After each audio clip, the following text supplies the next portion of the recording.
Welcome back to part 2 of the boat project. In this episode, we got some new plugs going in, we temporarily solve a gas line problem, and we're pulling out and rebuilding the carb in this 1980 Johnson 9.9 Outboard. If you guys like this kind of content, be sure you hit the subscribe button, the like button, and turn on your notifications so you get notified each time I upload new content. Let's get into it.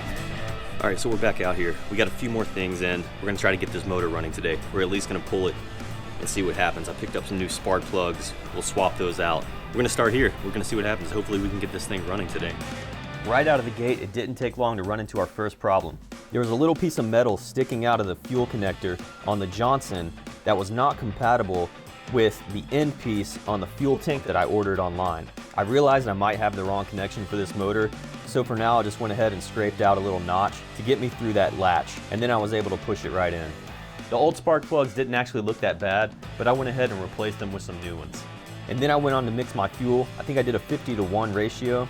I cleaned out all the stuff that was sitting in the screen and the water intake. I got the muffs on and I was super stoked to pull this thing for the first time. Until. So since it wasn't the right connection, it had a major leak. None of the fuel was getting into the motor, so there was no way I was gonna get this motor to start like this. As a temporary fix, I ran down to the store, grabbed a bunch of different size O-rings, kind of took a guess at which one would fit, but I put it on between the two connections, and that seemed to fix the problem for now. I went ahead and replaced the idle speed knob, and I think that was the last thing on my list, bringing us to the moment where I think we could pull it for the first time. Okay. Can we pull this thing now?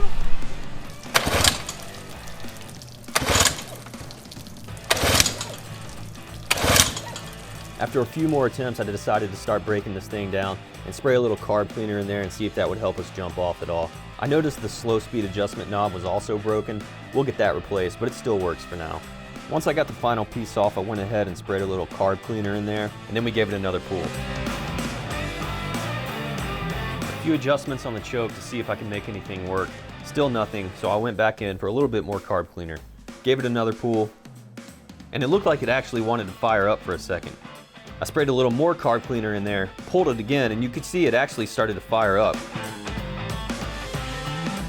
After a few more failed attempts and about 100 FaceTime calls with my dad later, I realized the carb is probably going to have to be rebuilt.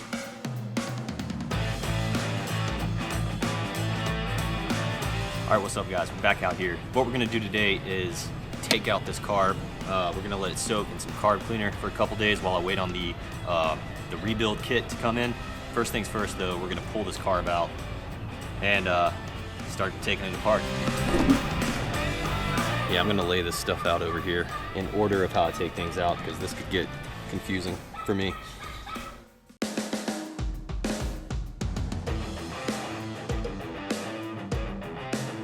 So there's that and the throttle knob that sits in there like that. It would be significantly easier if I took this off. I guess we could just do it. Let's just do it. It's gonna be a pain otherwise. And it's 9/16. Once I get this off, I'll tape around it so it doesn't come apart. All right, so I think I'm correct in this maybe should be lining up with that. There we go. If anyone is watching this video because you are thinking about replacing your carb, I promise you your life will be so much easier if you just pull this thing out. Got that taped up. So hopefully that doesn't come apart, and now it's out of the way. So now we got super clear access to that screw right there.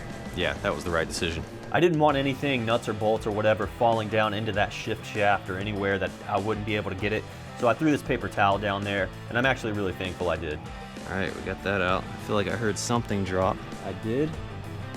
The little washers, and they are sitting right on that paper towel. That is exactly why I put that in there. 1, 2 bolts left. Getting the actual carb off was actually super easy. It's just 2 bolts, 2 little nuts. Pull those off and just make sure you don't drop them. And there's number 2. I think this carb should just pull off now. I have to disconnect that fuel line.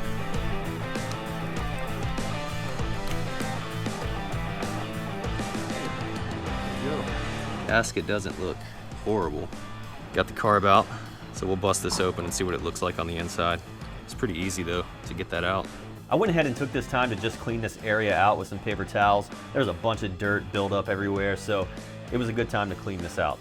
We've got 4 screws to get out.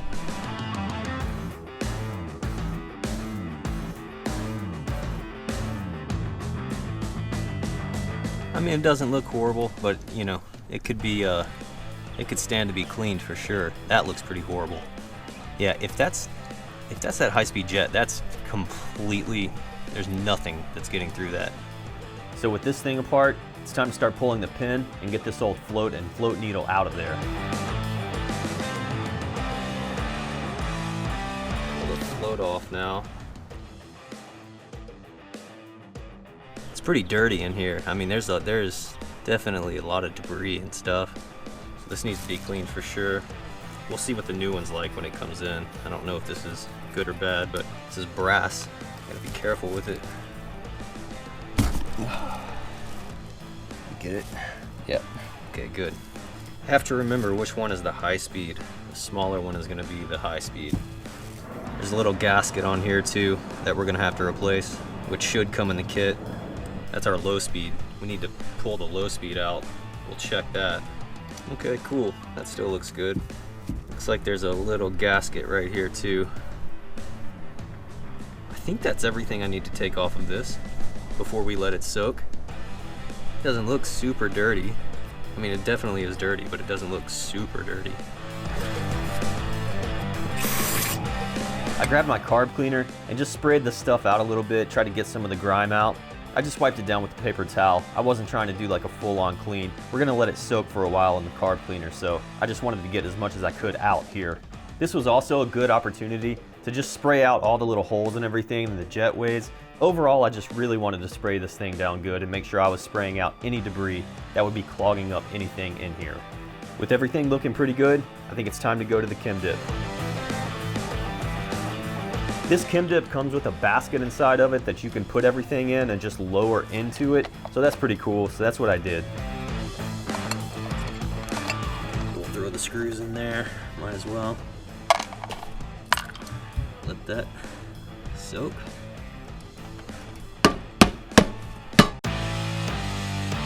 Our car's been soaking for a while. The kit came in. Let's get this thing put back together. It did actually look pretty good after sitting in that dip. I'm impressed with that. But I still went ahead with the carb cleaner and sprayed it down really good, getting inside all the little jetways and stuff. You can see how much better this cup looks too. The silver is much more shiny. I also remembered I needed to clean all the little brass pieces and everything that I pulled off. This high-speed jet was so clogged, there's no way anything was getting through that. I had to get my pick and push out some of the dirt and whatever it was. It was so messed up. There was no way this motor was gonna run with that kind of gunk inside of that high-speed jet. So looking through some of the stuff in the kit, it did come with the new float seat and a float needle. You can see a side-by-side here of the old float and the new float. The old one felt really brittle and just like it could crunch and crack. And this new one was like a plastic or something that felt really strong and sturdy. The kit does come with a new gasket that you'll put on the float seat, so be sure you remember that. I actually ran into a problem here. I didn't have a flathead that was long enough to span the diameter of that float seat, and that was also skinny enough to fit into the tiny little slit that's in this thing. So I had to run to the store and pick up a new little flathead. It was super annoying because it killed a lot of the daylight I had. This is that super tiny little clip that'll come in the kit. You should also get a new needle in your kit, and you're gonna wanna take that needle and clip it onto one little spot on that clip. And that's what's gonna hold the needle onto your float. It's just gonna sit on there like that. It's hard to see, but it just clips on. So with that float seat put in, it was time to put in the float. Right inside there, just like that. So once I got that pin in, I realized this float does not sit flat level at all with where I want it to be parallel with the carb. Everything I had seen online said that this float should sit parallel with the carb. I wasn't too worried about it though, because I did see some people say you can just take some pliers and bend it down to make it level. So that's pretty much what I did. Could do the air test. Blow in here. That's good.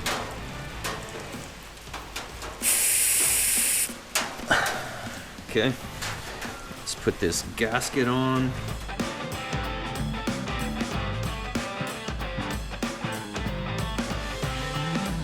When I was putting that low-speed needle back in, I screwed it all the way down until it bottomed out, just so I would know that when we put it all back together, that we were all the way bottomed out, and that way I could turn it about a turn and a half from that point backwards, and that would give me a good starting point for when we try to start this thing up. Sweet, I think that's it. We got the carb back together. much cleaner now. Hopefully it runs a little better now. Those jets were definitely clogged. That high-speed jet was fully clogged. All right, we're gonna put our new gasket back on there. And this will slide on. Man, this is like a puzzle. All right, we gotta put the choke lever back on and the little plate that goes on top. Once I got the carb put back in, I remember now we got to put that starter back in, but that was super easy. I think I'm gonna replace the rope in this too and keep some extra rope in the boat. I'm gonna go ahead and put this slow speed adjustment back on, and we tightened that all the way down, like it bottomed out. So I'm gonna turn it back like a turn and a half, and we'll start there. Well, thanks to this random rainstorm that decided to come through Los Angeles, I'm losing all my daylight, but I think this is a good stopping point for part 2. Be sure you guys stick around for part 3 coming up, where we get some fuel lines replaced and give this thing a pull and see if we can finally get it up and running. Thanks for watching. Be sure you guys hit the subscribe button if you like what's going on here on Dudefish TV. Be sure you guys check out the box on your bottom right corner. That's going to be the Whatever Bites playlist. Check that out. Come have a good time hanging out with us in Southern California, catching some freaking cool fish and just having a good time. Thanks again for watching, and I'll see you guys in the next episode.